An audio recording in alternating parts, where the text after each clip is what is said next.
വിഭജിക്കുകയും കുഞ്ഞിനെയും കൊന്ന ഈ നാറികളെ ഒന്നിനെയും വെറുതെ വിടരുത്.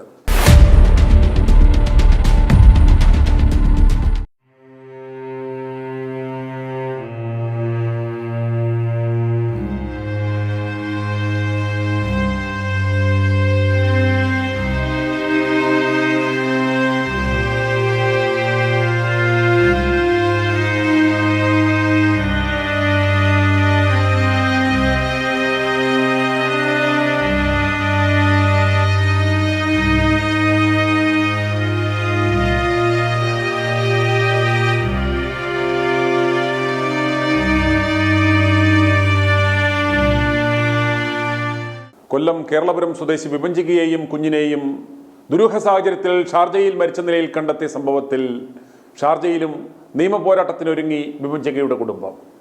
ആദ്യപടിയായി ഷാർജ പോലീസിൽ പരാതി നൽകും. കാനഡയിലുള്ള വിഭജികയുടെ സഹോദരൻ ഉടൻ ഷാർജയിലെത്തും. ഭർത്താവിൻ്റെയും കുടുംബത്തിൻ്റെയും കൊടിയ ക്രൂരതകൾ സഹിക്കവയ്യാഞ്ഞാണ് വിഭജിക മകളുമൊത്ത് ജീവനൊടുക്കിയത്. അതുകൊണ്ട് തന്നെ വീട്ടുകാർക്കുമെതിരെ കേസെടുക്കണമെന്നാണ് കുടുംബത്തിൻ്റെ ആവശ്യം. അതേസമയം കേരളത്തിൽ നൽകിയ പരാതി ഡിവൈഎസ്പിയുടെ നേതൃത്വത്തിൽ അന്വേഷിക്കും. അമ്മയുടെ പരാതിയിലെടുത്ത കേസ് ശാസ്താംകോട്ട ഡിവൈഎസ്പിയാണ് അന്വേഷിക്കുക. Kollam rural S P Sabu Mathew മേൽനോട്ടം വഹിക്കും. ആത്മഹത്യാ പ്രേരണ, സ്ത്രീധന പീഡനം എന്നീ വകുപ്പുകൾ ചുമത്തിയാണ് കുണ്ട്ര പോലീസ് വിഭജികയുടെ ഭർത്താവ് നിതീഷിനും വീട്ടുകാർക്കുമെതിരെ കേസെടുത്തിരിക്കുന്നത്. നിതീഷാണ് ഒന്നാം പ്രതി. രാജ്യത്തിന് പുറത്തു നടന്ന കേസായതിനാൽ സ്റ്റേറ്റ് ക്രൈംബ്രാഞ്ചിന്റെ അന്വേഷണത്തിനും സാധ്യതയുണ്ട്. മകളുടെ മരണത്തിന് കാരണക്കാരായവർക്ക് ശിക്ഷ വാങ്ങി നൽകുവാൻ ഏതറ്റം വരെയും പോകുമെന്ന് അമ്മ ശൈലജ ITV ന്യൂസിനോട് പറഞ്ഞു. വിവാഹം കഴിഞ്ഞ നാൾ മുതൽ വിഭജിക നിതീഷിൽ നിന്നും കൊടിയ പീഡനം നേരിട്ടുവെന്നാണ് അമ്മ ശൈലജയുടെ പരാതി. നിതീഷിന്റെ സഹോദരി നീതുവും അച്ഛനും മകളെ മാനസികമായും ശാരീരികമായും പീഡിപ്പിച്ചിരുന്നുവെന്നും അമ്മ പറയുന്നു. സ്ത്രീധനത്തിൻ്റെയും പണത്തിൻ്റെയും പേരിൽ മകളെ വേട്ടയാടി. നിതീഷിന്റെ വഴിവിട്ട ജീവിതവും സാമ്പത്തിക ഇടപാടുകളും വിഭജിക ചോദ്യം ചെയ്തതും വൈരാഗ്യത്തിന് കാരണമായെന്നാണ് അമ്മയുടെ മൊഴി. മകൾ ക്രൂരമർദ്ദനത്തിന് ഇരയായതിൻ്റെ ചിത്രങ്ങൾ അടക്കമുള്ള തെളിവുകളുമായാണ് മുഖ്യമന്ത്രിക്കും സംസ്ഥാന പോലീസ് മേധാവിക്കും കുടുംബം പരാതി നൽകിയിട്ടുള്ളത്. ഇവയെല്ലാം വിഭജികയുടെ ആത്മഹത്യാക്കുറിപ്പിലും പറയുന്നുണ്ട്. ഇക്കഴിഞ്ഞ ചൊവ്വാഴ്ചയാണ് വിഭജികയെയും കുഞ്ഞിനെയും ഷാർജയിലെ വീട്ടിൽ മരിച്ച നിലയിൽ കണ്ടെത്തിയത്. ഒരേ കയറിൽ തൂങ്ങിയ നിലയിലായിരുന്നു മൃതദേഹങ്ങൾ. മരണകാരണം സ്ഥിരീകരിക്കുന്നതിനാണ് നാട്ടിൽ റീപോസ്റ്റ്മോർട്ടത്തിന്റെ സാധ്യത കുടുംബം ആലോചിക്കുന്നത്. ഭർത്താവിനും കുടുംബത്തിനുമെതിരെ വിഭജിക ഫേസ്ബുക്കിൽ പങ്കുവച്ച കുറിപ്പ് അപ്രത്യക്ഷമായതിൽ ദുരൂഹതയുണ്ടെന്നും വീട്ടുകാർക്ക് പരാതിയുണ്ട്. വിഭജിക ഉപയോഗിച്ചിരുന്ന ഫോണും ലാപ്ടോപ്പും കാണാതായതും അന്വേഷിക്കണമെന്ന് അഭിഭാഷകൻ ആവശ്യപ്പെട്ടിരുന്നു. പ്രതികളെ നാട്ടിലെത്തിച്ച് അന്വേഷണത്തിന് വിധേയരാക്കുന്നതിനുള്ള ശ്രമം തുടരുമെന്നും കുടുംബം വ്യക്തമാക്കി. ഇക്കഴിഞ്ഞ ചൊവ്വാഴ്ചയാണ് ഷാർജ അൽ നഹദയിൽ കൊല്ലം കേരളപുരം സ്വദേശി 33-കാരിയായ വിഭജിക മണിയനെയും 1.5 വയസ്സുള്ള മകൾ വൈഭവി എന്നിവരെ മരിച്ച നിലയിൽ കണ്ടെത്തിയത്. വിഭജികയുടെ ഫേസ്ബുക്ക് അക്കൗണ്ടിൽ പ്രത്യക്ഷപ്പെട്ട ദീർഘമായ ആത്മഹത്യാക്കുറിപ്പിൽ ഭർത്താവായ നിതീഷ്, ഭർത്തൃ സഹോദരി നീതു, ഭർത്തൃപിതാവ് മോഹനൻ എന്നിവർക്കെതിരെ ഗുരുതര ആരോപണങ്ങളാണ് ഉന്നയിച്ചിട്ടുള്ളത്. വിഭജികയുടെ മാതാവ് ശൈലജയും നിതീഷിനും കുടുംബത്തിനുമെതിരെ ആരോപണം ഉന്നയിച്ചിരുന്നു. വിഭജികയെ ഭർത്തൃപിതാവിനും ഭർത്തൃ സഹോദരിക്കും ഇഷ്ടമായിരുന്നില്ലെന്നും ഭർത്താവ് നിതീഷ് ശാരീരികമായും മാനസികമായും പീഡിപ്പിച്ചിരുന്നു എന്നും മാതാവ് ശൈലജ വെളിപ്പെടുത്തി. നിതീഷിന്റെ പീഡനം കാരണമാണ് വിഭജിക മുടി മുറിച്ചതെന്നും അവർ കൂട്ടിച്ചേർത്തു. നിതീഷിനെയും കുടുംബത്തെയും വെറുതെ വിടരുതെന്നും വിഭജികയുടെ മാതാവ് ആവശ്യപ്പെടുന്നു. സ്വകാര്യ കമ്പനിയിലെ HR വിഭാഗത്തിലായിരുന്നു വിഭജിക ജോലി ചെയ്തിരുന്നത്. ഭർത്താവ് നിതീഷും UAE-യിലാണ് താമസിച്ചിരുന്നത്.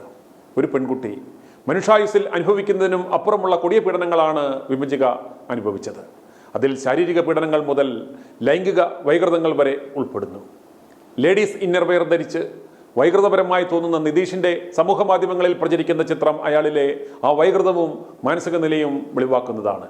ഭർത്താവ് നിതീഷ് വൈകൃതമുള്ള മനുഷ്യനാണെന്ന് വിഭജിക കുറിപ്പിലൂടെ വ്യക്തമാക്കിയിരുന്നു. കാണാൻ പാടില്ലാത്ത പല വീഡിയോകളും കണ്ട ശേഷം അത് ബെഡ്റൂമിൽ വേണമെന്ന് ആവശ്യപ്പെടും. തനിക്ക് ആവശ്യമുള്ള ഒരു സാധനങ്ങളും വാങ്ങിത്തരില്ല, തന്നെ പുറത്തു പോലും കൊണ്ടുപോകില്ല എന്നും വിഭജിക കത്തിൽ പരാമർശിച്ചിരുന്നു. ഭക്ഷണം കഴിക്കുവാൻ പോലും ഭർത്താവ് സമ്മതിക്കുന്നില്ലെന്നും നല്ല സ്ഥാപനത്തിൽ ജോലി ഉണ്ടായിട്ടും ഗാർഹിക സ്ത്രീധന പീഡനത്തിനും ലൈംഗിക ചൂഷണത്തിനും താൻ വിധേയയായെന്നും വ്യക്തമാക്കുന്നതായിരുന്നു ആത്മഹത്യാക്കുറിപ്പ്.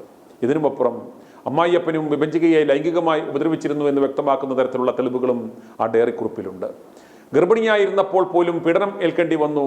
കഴുത്തിൽ ബെൽറ്റിട്ട് മുറുക്കുകയും മർദ്ദിക്കുകയും മുടി മുറിക്കുകയും ചെയ്തു. നിതീഷും നീതുവും ചേർന്ന് വീട്ടിൽ നിന്ന് ഇറക്കി വിട്ടതിനെ തുടർന്ന് ഹോട്ടലിൽ താമസിക്കേണ്ടി വന്നു. കഴിഞ്ഞ വർഷം സെപ്റ്റംബറിൽ നടന്ന കുഞ്ഞിന്റെ ചോറൂണ് ചടങ്ങിൽ പോലും നിതീഷ് പങ്കെടുത്തിരുന്നില്ല.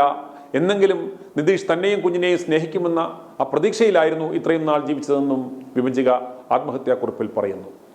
ആത്മഹത്യാ പ്രേരണ, സ്ത്രീധന പീഡനം, ഗാർഹിക പീഡനം തുടങ്ങിയ വകുപ്പുകളാണ് ഇപ്പോൾ നിതീഷിനെതിരെ ചുമത്തിയിരിക്കുന്നത്. ശൈലജയുടെ വിശദമായ മൊഴി രേഖപ്പെടുത്തിയ ശേഷം കൂടുതൽ വകുപ്പുകൾ ഉൾപ്പെടുത്തുമെന്ന് പോലീസ് പറഞ്ഞു. വിഭജിക വീട്ടുകാർക്ക് അയച്ച ആ വാട്സാപ്പ് സന്ദേശം കേൾക്കുക. എന്താണെന്നറിയാം ഞാൻ പറഞ്ഞത് വേണ്ട ചേട്ടന്, കാരണം ഇവർക്ക് നിങ്ങൾക്കറിയാന്ന് അവൻ അറിയത്തില്ല. അങ്ങനെ അറിഞ്ഞു കഴിഞ്ഞാൽ അവനുണ്ടല്ലോ ആ ഒരു പേടി, ആ ഒരു ബഹുമാനം നിങ്ങളടുത്തും പോവും. എന്നാലും അവൻ നന്നാവത്തില്ല. നിങ്ങൾ സത്യം പറഞ്ഞാൽ നിങ്ങൾ ഒഴിച്ച് ലോകത്തുള്ള എല്ലാവരും ട്രൈ ചെയ്തിട്ടുണ്ട്. ഞങ്ങളുടെ കൂടെയുള്ള ഫ്രണ്ട്സ് എല്ലാവരും നമുക്ക് ഈ എന്താ പറയാ, ഉറങ്ങുന്നവനെ ഉണർത്താൻ പറ്റും, ഈ ഉറക്കം നടിക്കുന്നവനെ നമുക്ക് ഉണർത്താൻ പറ്റത്തില്ല എന്ന് പറയത്തില്ല. അത് കറക്റ്റാ. അതാണ് നിതീഷ്. കാരണം അവനൊരു കുടുംബം അല്ല വേണ്ടത്. അവനിങ്ങനെ അടിച്ചു പൊളിച്ച് നടക്കണം, വലിയ വണ്ടിയിൽ അങ്ങനെ ഇങ്ങനെ അടിച്ചെടുക്കണം. എന്ത് വെച്ചാലും പറയുന്നത് കൊച്ചിന് ഞാൻ ഫ്ലാറ്റ് വാങ്ങിച്ചല്ലോ, കൊച്ചിന് ഫ്ലാറ്റ് വാങ്ങിച്ച് വണ്ടി വാങ്ങിച്ച് ഇപ്പൊ കൊച്ചിന് അതാണല്ലോ ആവശ്യം. ഇതൊക്കെ വാങ്ങിച്ചപ്പോഴേക്കും എല്ലാം ആയിന്ന്. അത് നിതീഷിന് അറിയാൻ വയ്യാത്ത കാര്യമൊന്നുമല്ല. നിതീഷ് പൊട്ടനൊന്നും അല്ലല്ലോ. അവരെ വീട്ടുകാരെന്താ ചെയ്തിട്ടുള്ളതെന്നും അവരെ വീട്ടുകാരെന്താ ചെയ്യണേന്നും എല്ലാം അവന് കറക്റ്റായിട്ട് അറിയാം. അവൻ ചുമ്മാ എന്താ പറയാ, നമ്മളെ വീട്ടിൽ ഇരിക്കുന്ന പെണ്ണുങ്ങളെ പറയത്തില്ല ചില ആണുങ്ങൾ, അത് തന്നെ എന്നെ പറയാം. എന്ത് പറഞ്ഞാലും എന്നെ പറയാ, അത്ര നീ കാരണം അതൊരു എക്സ്ക്യൂസ് ആയിട്ട് എടുക്കുന്നു, അത്ര തന്നെ. ഈ ലോകത്ത് ആര് പറഞ്ഞാലും അവൻ കേൾക്കാൻ പോകുന്നില്ല. കാരണം ഒത്തിരി പറഞ്ഞാൽ പറയേണ്ടവരൊക്കെ പറഞ്ഞു കഴിഞ്ഞു. പിന്നെ എന്ത് ചെയ്യാനാ, അവരച്ഛൻ തന്നെ എൻ്റെ അമ്മയെ വിളിച്ച് പറയാൻ കേട്ടില്ലേ, ഇപ്പോഴത്തെ ആൺപിള്ളേർ അങ്ങനെയാന്ന്. 2 ദിവസം 3 ദിവസമൊക്കെ വീട്ടിൽ കയറാണ്ട് എവിടെങ്കിലും പോയി തങ്ങിയിട്ട് വരുന്നവനെ സ്വന്തം അച്ഛൻ തന്നെ എന്റർടൈൻ ചെയ്യുന്നു. എൻ്റെ അമ്മയുടെയും എൻ്റെ കുഞ്ഞിനെ ഞാൻ പിടിച്ചേക്കുന്നത്. അവരെ മുന്നേ ചില പറഞ്ഞു, ഡിവോഴ്സ് ഒന്നും ഇപ്പൊ പുത്തിരിയൊന്നും അല്ലാന്ന്. ഇങ്ങനെയൊക്കെ ഒരു അച്ഛൻ്റെ സംസാരം. പെങ്ങള് പിന്നെ പറയണ്ടായിരിക്കുമല്ലോ. പിന്നെ അവൻ എന്താ വേണം? ഇത്രയും നല്ല സപ്പോർട്ട് ചെയ്യുന്ന ഫാമിലി അല്ലേ കൂടെയുള്ളത്. കയ്യില് പൂത്ത കാശില്ലായിരുന്ന സമയത്തും ഞാൻ കൂടെ വേണമായിരുന്നു. കാശായപ്പോൾ പുറങ്കാലം കൊണ്ട് കളയട്ടെ, എനിക്ക് പ്രശ്നമൊന്നുമില്ല. കാണിക്കാവുന്ന അത്രയും കാണിക്കട്ടെ ഞാനും വിചാരിക്കണേ. എടാ കാര്യമൊന്നുമില്ല. സംഭവം എന്ന് വെച്ചാൽ 2.5 ലക്ഷം രൂപ എൻ്റെ വീട്ടിൽ നിന്നിട്ട് ഉണ്ടായിരുന്നു. അതോടെ വീട്ടുകാരുടെ ഇത് തീർന്നു. സ്വർണവും അതും കൂടെ തന്നത്. അപ്പോൾ എനിക്ക് എഡ്യൂക്കേഷൻ ലോൺ ഉണ്ടായിരുന്നല്ലോ, അതിന് 1.25 ലക്ഷം രൂപ ഇപ്പോൾ അടയ്ക്കണമായിരുന്നു. അപ്പം ഞാൻ പറഞ്ഞു ഓക്കെ, അത് അടച്ചിട്ട്, കാരണം എനിക്ക് ജോലിയില്ല, അപ്പം പിന്നെ എനിക്കുള്ള മുതലേ ഞാൻ അടയ്ക്കാൻ പറ്റും. എനിക്ക് അവൻ്റെ നിന്നോ അവൻ്റെ അച്ഛനെ സമ്പാദിച്ചത് വാങ്ങിക്കാൻ പറ്റില്ലല്ലോ. അപ്പോൾ ഞാൻ പറഞ്ഞു ഓക്കെ, അതിൽ നിന്ന് 1.25 അടച്ചിട്ട് ബാക്കി പൈസ നമുക്ക് ഫിക്സഡ് ഇടാം എന്നോ പറഞ്ഞതേ ഉള്ളൂ. അതിന് ഞാൻ എപ്പോഴും പറയില്ല, ഞങ്ങളമ്മ ചെറിയ വഴക്കുള്ളത് വലിച്ചു നീട്ടി വലുതാക്കാമെന്ന് ഞാൻ ഇത്രയും പറഞ്ഞെങ്കിൽ ഇവിടെ കിടന്ന് വലിയ പുകിലൊക്കെ ഉണ്ടാക്കി ലോകത്തുള്ള എല്ലാവരെയും അറിയിച്ച് എൻ്റെ അമ്മയെ വിളിച്ചു പറഞ്ഞ് എനിക്ക് സ്ത്രീധനം ഒന്നും വേണ്ട, ഞാനതെല്ലാം തിരിച്ചു കൊണ്ടുവെക്കും. SNDP ഞങ്ങൾ ശാഖ വഴിയല്ലേ ഇതെല്ലാം പോണത്, ശാഖ വഴി പേപ്പറെല്ലാം ക്ലിയറാക്കി തരാം. എന്നുവെച്ചാൽ ഞാനിവിടെ നിന്നിട്ട് എൻ്റെ മുതലെല്ലാം തിരിച്ചു കൊടുക്കാമെന്ന്. അങ്ങനെ നിൽക്കേണ്ട കാര്യമില്ലല്ലോ, അങ്ങനെ അന്തസ്സില്ലാതെ നിൽക്കേണ്ട കാര്യം എനിക്കില്ലല്ലോ. അങ്ങനെ ഞാൻ വീട്ടിലൊക്കെ വിളിച്ചു പറഞ്ഞ് ആകെ സീനായത്. ഞങ്ങൾ ഇടയ്ക്ക് മാത്രം നിൽക്കേണ്ട കാര്യം ഇവൻ തന്നെ ലോകത്തുള്ള എല്ലാവരെയും അറിയിക്കും. എന്നിട്ട് ഇവൻ കിടക്കുന്ന സോഫയിൽ ഞാൻ ബെഡിൽ, പുള്ളിയുടെ അച്ഛൻ ഇതെല്ലാം കണ്ടുകൊണ്ടിരിക്കുക.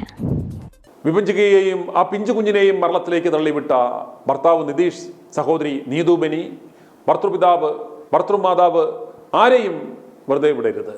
അവരെ നിയമത്തിന് മുന്നിൽ കൊണ്ടുവരിക തന്നെ വേണം. i2i News, an eye for truth. i2i News subscribe ചെയ്തിട്ടില്ലാത്തവർ ഇപ്പോൾ തന്നെ സബ്സ്ക്രൈബ് ചെയ്യുക. നോട്ടിഫിക്കേഷൻ ലഭിക്കുവാൻ ബെൽ ബട്ടണും അമർത്തുക.